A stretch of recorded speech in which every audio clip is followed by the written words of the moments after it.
And a very happy Monday to you at 12:07 in the West. It's the John Phillips Show.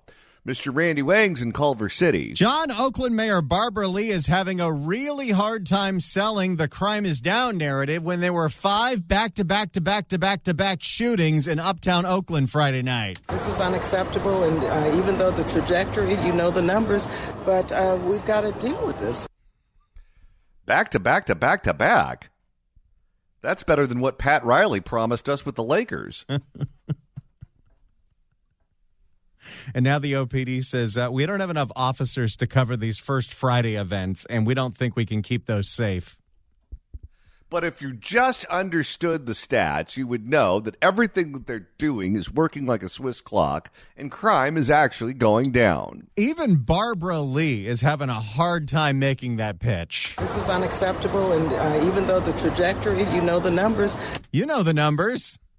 We all know the numbers. The numbers say crime is in free fall. And maybe we'll get to this later on today. Maybe we'll get to it later in the week. But there's something going on right now in Canada that I think will be what they do next here in California, which is in the old days, if you were the victim of a crime and the cops showed up to your house, they would tell you to do a couple of things to protect yourself. They'd tell you to get lighting. They tell you to get a dog. They tell you to get cameras, maybe take some karate classes, get some pepper spray, maybe get a gun, those sorts of things. Well, now they're telling people in Canada to pull down their cameras because the cameras pick up the crime. And if you have physical video evidence of a crime, that runs against their narrative that crime is in free fall. So if you just get rid of the cameras and you get rid of the videos, then you can't say, oh, yes, there was a crime, here it is. And if they ignore you, take it to the news media. What exactly would be the reasoning to tell someone you can't have security cameras? Well, we all know the reason. The reason is it's going to embarrass them, and it's going to lead to more arrests. But the argument I believe that they're making is that it's an invasion of privacy because you're videotaping people without their consent. Well, if you're an Amazon delivery man and you're delivering something at my doorstep, I think you should assume that you might be on security camera. If you're in a public space, if you're, let's say, on the street, the government has cameras. They have red light cameras, don't they? They have cameras all over the place. They do. Everyone's got a camera in their pocket. If you're on your property, I get it. But if you're on someone else's property or public property, I think the assumption is you might be on camera. I do have to make one correction, John. At least in Los Angeles or somewhere like Oakland, more cameras have not led to more arrests. That's true. But I guess in Canada it has, and that's why they want to get rid of them. So we'll get to that later on. But first, we know how damaging harm reduction is, not just in Los Angeles, but statewide. San Francisco really was the ghost of Christmas future on this subject, showing us that if you provide spaces for people to do drugs in a quote-unquote safe environment, you don't get more safety. What you end up with is more drug addiction, more death, and more misery.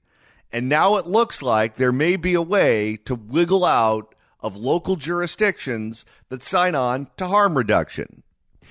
The residents of the Tenderloin neighborhood in San Francisco are lawyering up and suing the city for giving money to nonprofits that then they use to pass out needles, pipes, foil, spoons, and straws to the drug addicts in the Tenderloin. For more on this, we go to ABC 7 in the Bay with Leanne Melendez. In San Francisco, a group of Tenderloin residents is suing the city for allowing the distribution of drug paraphernalia in their neighborhood. Now, next month, they'll appear in a U.S. district court to argue their case. ABC 7 News Building a Better Bay Area reporter Leanne Melendez here with the lawsuit that seeks to change the outcome for this troubled neighborhood. What's going on? Yeah, well, and let me tell you something before I forget. You know that the Tenderloin has the highest concentration of children. That is scary. That is very scary. In all of San Francisco. I'm surprised. Yeah, Wow. 3,500 children. Wow. So that's important to mention. Listen, The rest of the city are dinks. You almost have to be able to afford to live there. Exactly. Listen, the city has been sued before by Tenderloin residents and businesses for the illegal drug use on the streets. This lawsuit is only the second where they use the California Disability Persons Act as an argument.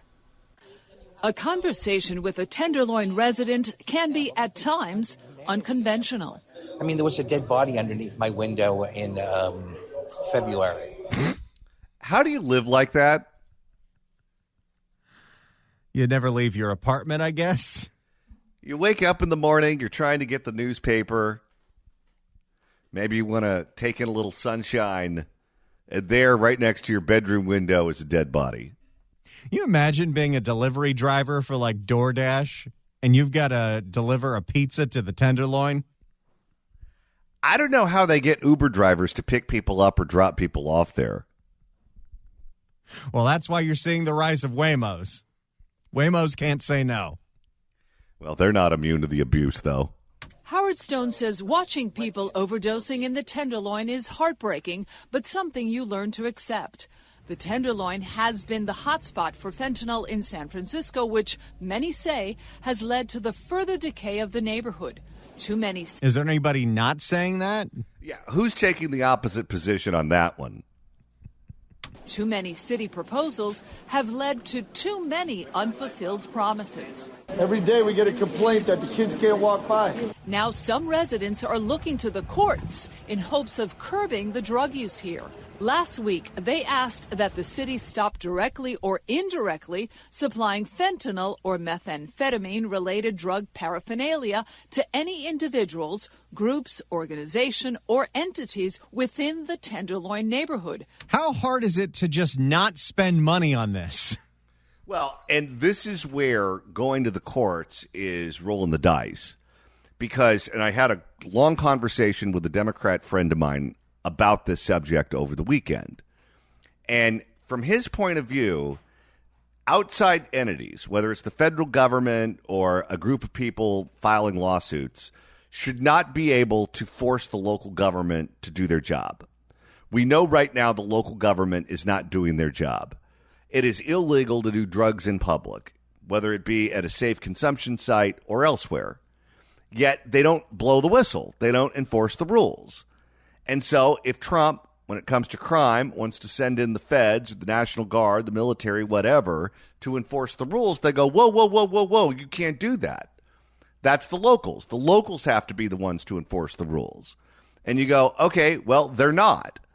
And they say, well, you can vote them out of office the next time.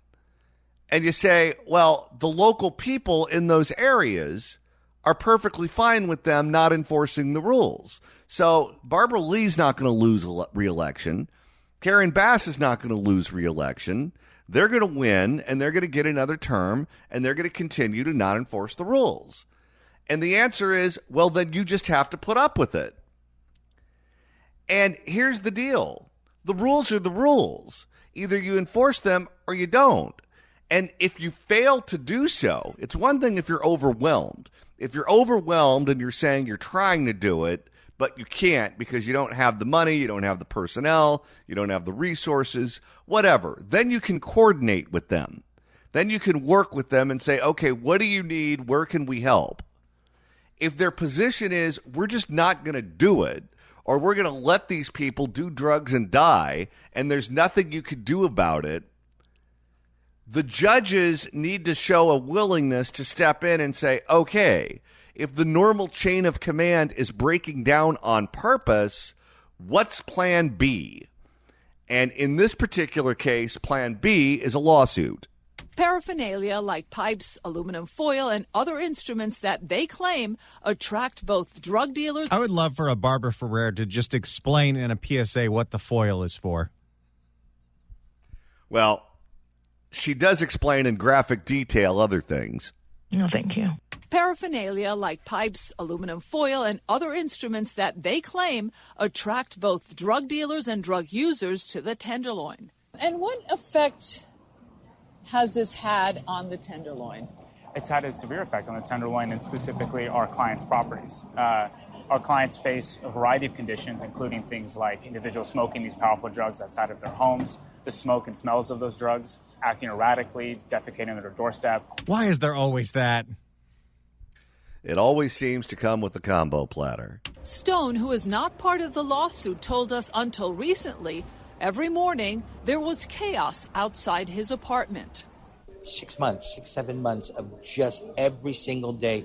The police would come in the morning and clear them out, and then they'd be back by the afternoon. Among the plaintiffs are parents of children who are afraid to go out and seniors with mobility issues who find it hard to navigate the sidewalks. The well-known... Yeah, wheelchairs aren't really equipped to go over bodies. No, and what's crazy is if you're a small business owner and you're dealing with a limited amount of space and you don't have a bathroom that's ADA accessible, some ambulance chaser can come in and shake you down for a ton of money. And you'll have to spend a fortune to make sure your bathroom is ADA accessible. However, you can have a neighborhood like this where all of the chaos prevents the disabled people from using the sidewalk and nobody cares and no one does anything. The well-known Phoenix Hotel also joined in the lawsuit. The owners say... Okay, we're going to have to look up the Yelp reviews for that hotel. Oh, can you imagine? Phoenix Hotel, San Francisco, Tenderloin, Yelp. Huh. Surprisingly high. Let me guess, no complimentary breakfast with waffles. It's got a 3.9 on Yelp. First question, how safe are the parking lot? It's not.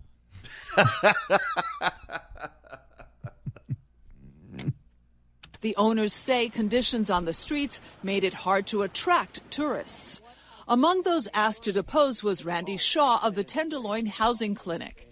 Oh, boy, they always interview this guy. And just a fun fact, at this point, it might be a majority of the overdose deaths in the Tenderloin are in the shelters provided by the Tenderloin Housing Clinic.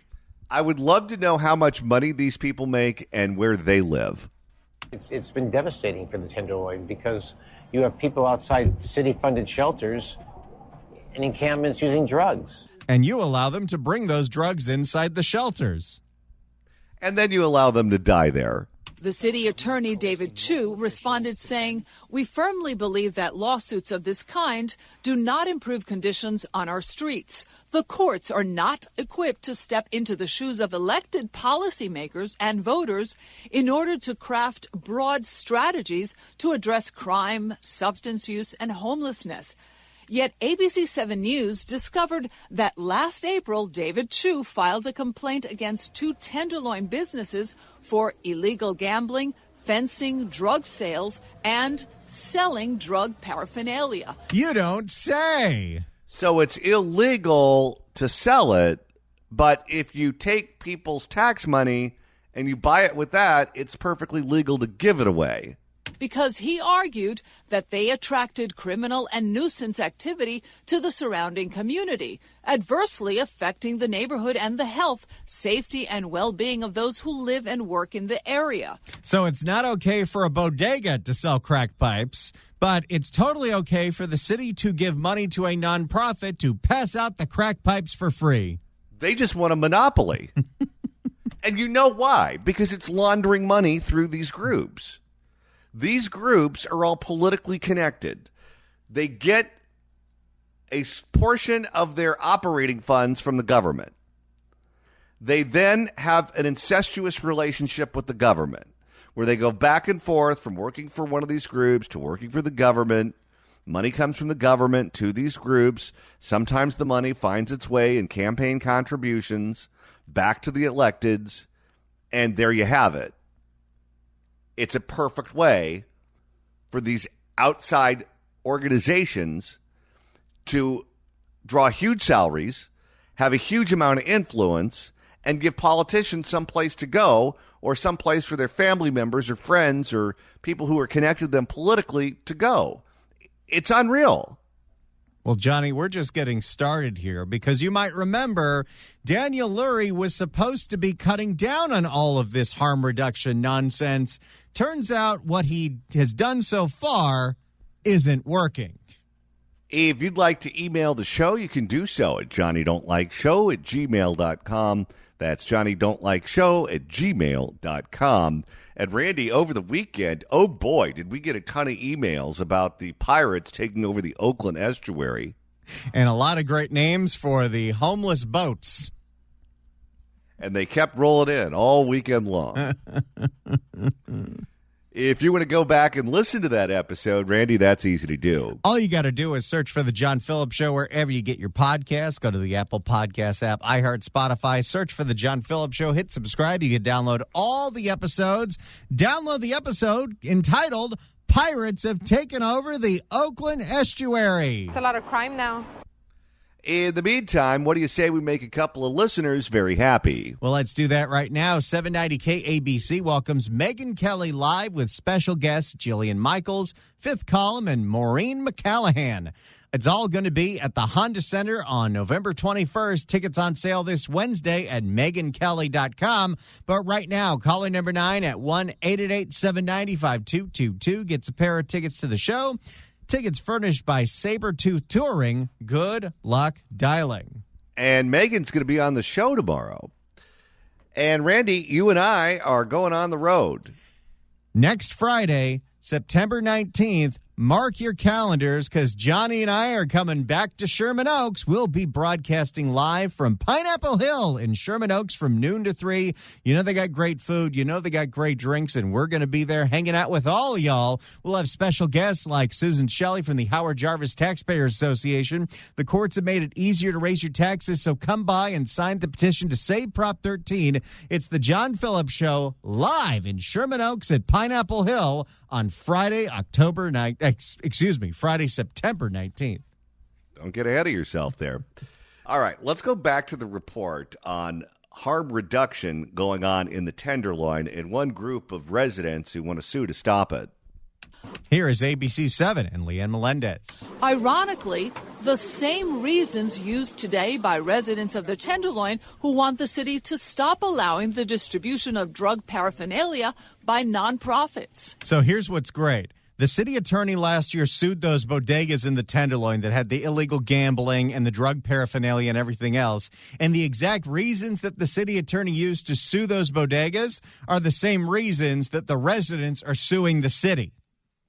But the city says when we do it, it's fine. When other people do it, it's not okay. The stigma and barriers caused by this overregulation. Dr. Hillary Coonens, a top official at the San Francisco Health Department, also deposed. And when asked, have fentanyl pipes been distributed in the Tenderloin since she began her job, Coonens invoked her Fifth Amendment right to remain silent. Whoa. Why would she do that? We all know that's exactly what they're doing. City officials are pleading the Fifth? Well, it could be because these policies may come back to bite you in the ass because it is a federal crime to distribute drug paraphernalia. Yes, and even though we've decriminalized it at the state and local level, federally, it's still against the law. And we have a president in the White House right now who just blew up a bunch of Venezuelan cartel members who were trying to get drugs into the country. What do you think he's going to do if he finds out that the locals in San Francisco are breaking the law in open defiance of what the feds have to say, and he's the one who's in charge of making sure that they get back on the right track? What the Fifth is protecting an individual from is testimony that might later be used in some kind of criminal action. Last April, Mayor Daniel Lurie ordered those nonprofits like Glide and the AIDS Foundation to stop distributing drug supplies to people on the streets as a harm reduction strategy.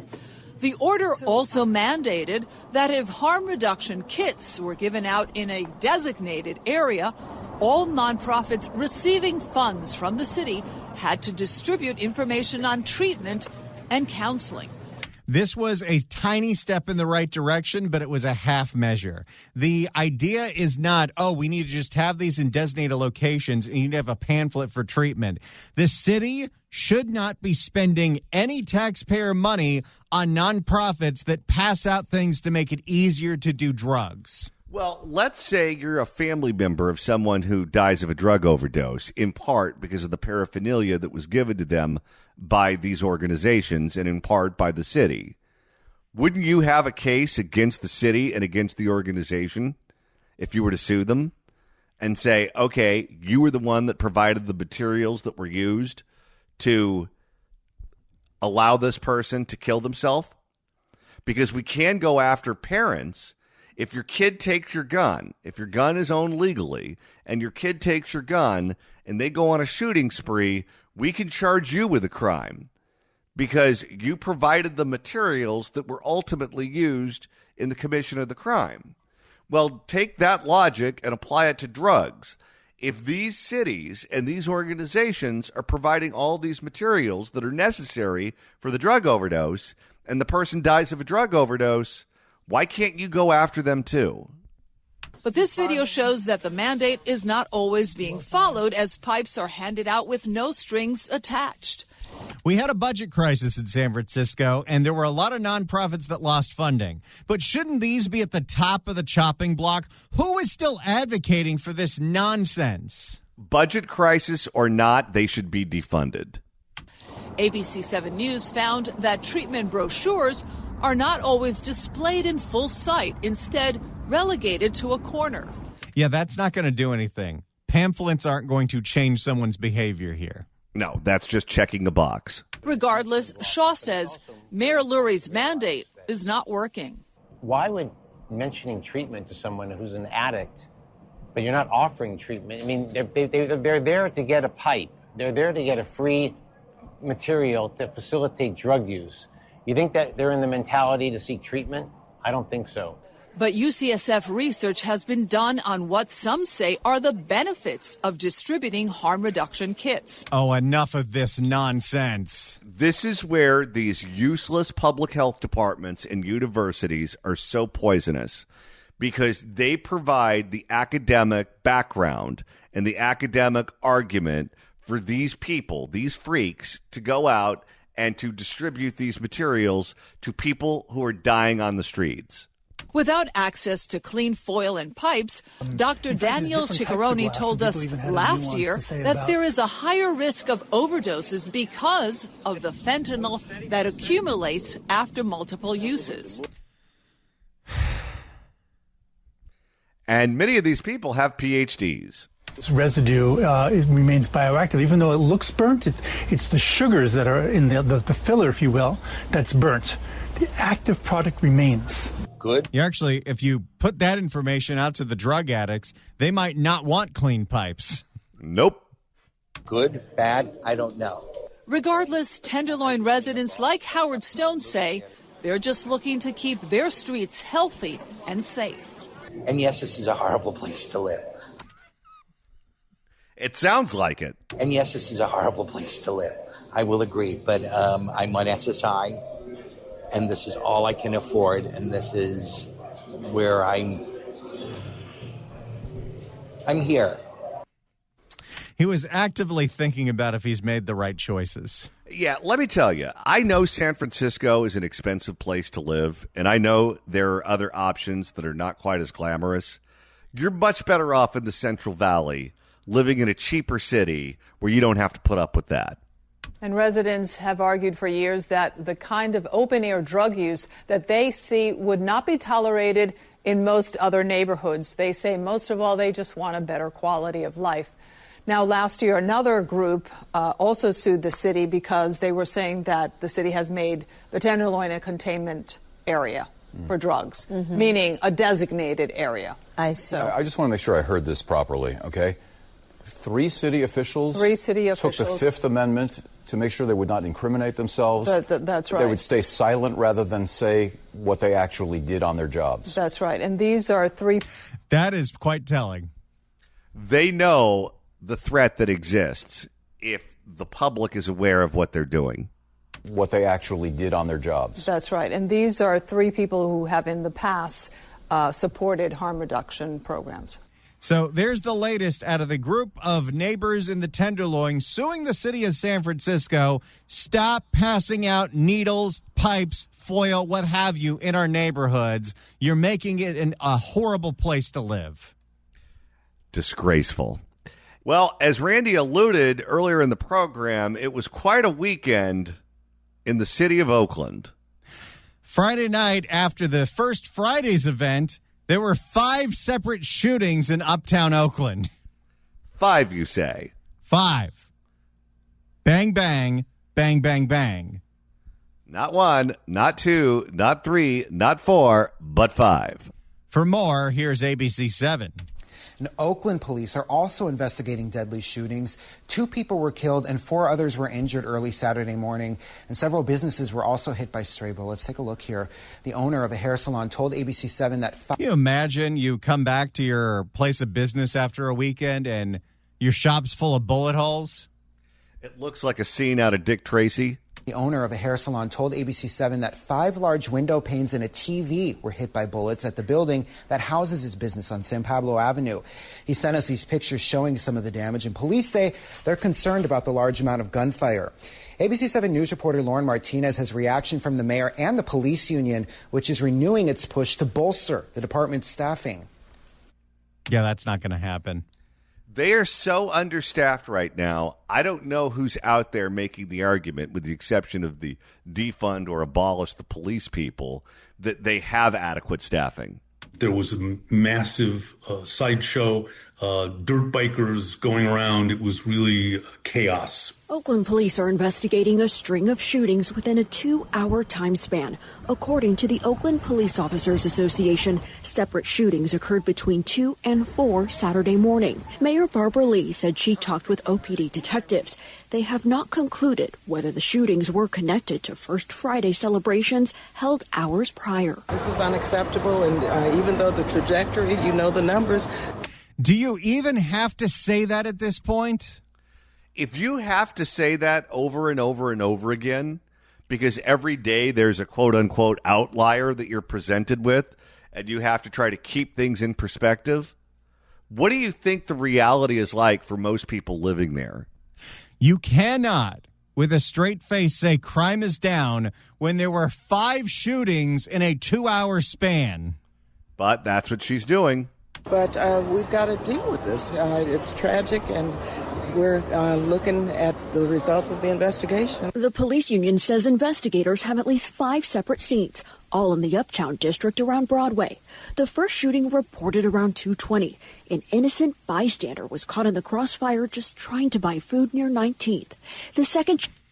That guy's case of the munchies turned almost deadly. Yeah, who's buying food at 2 or 3 in the morning? People that are high. Or you're sobering up because you drank too much. But those are the 2 reasons why you're getting food at 2 a.m. I guess. The second shooting occurred at 3:07. A victim was taken to the hospital in critical near 17th Street. The third shooting was deadly. It was reported at 3:18 a.m. One victim around 19th and MLK. By the way, I think you just know now. If they don't tell you anything about the victims, it's because they're gang members that were shooting each other. And they always get they tap dance around these subjects. They're very careful with how they describe it because they don't want to say, it was just a gang member, because that's not a good look. The other victim found on 18th Street. The fourth shooting reported 21 minutes later around 3:39 a.m., where 2 victims were shot around MLK. Oakland needs to think about policing in a different way. Sam Singer, spokesman for the police union, says in order to improve safety, there's really only one solution: to retain and recruit more officers. Yeah, but how? Who would take that job at this point? That department is bleeding officers, and the few academies that they have are not going to be able to change that. Other departments in the county, in the region, pay better and are safer. You could argue that what they need is they need the state to get with the program in terms of locking people up for a very long time who do very bad things. I would imagine that half the city isn't out doing these things. It's a handful of people. You need to identify that handful of people, and you need to remove them from society. Oakland has always been supportive of democracy, and understanding how bad gun violence is, how dangerous, how violent it is in the streets is the only way we're going to make the investments we need to solve these issues. Lauren Martinez, ABC 7 News. So that's the latest out of a very deadly weekend in Crime is Down Oakland. Think about this for a second. You have Barbara Lee, who left Congress to become mayor of Oakland, and now this is her life. This is what she has to deal with on a daily basis, and we all know it's not going anywhere anytime soon. Karen Bass left a very safe seat in Congress to become mayor of L.A., and then she had to deal with the fires and all the other chaos going on in Los Angeles, and she hasn't had a good day since. And now Alex Padilla is thinking about leaving a safe seat in the United States Senate with 6-year, not 2-year terms, 6-year terms, a seat that he could have until he retires or dies. He's going to give that up to come back and be governor of this insane asylum? Has he learned nothing from what happened to Karen Bass and Barbara Lee? Nothing? I guess not. Because guess what? He'd be just as bad as those two. And he knows it, and they know it, and we all know it. But I guess we're going to push this car off a cliff to see what'll happen. Why they want to keep repeating the same mistakes over and over and over again is beyond my ability to comprehend, but that's what we're dealing with here in the state of California. So another violent weekend in the city of Oakland with no end in sight.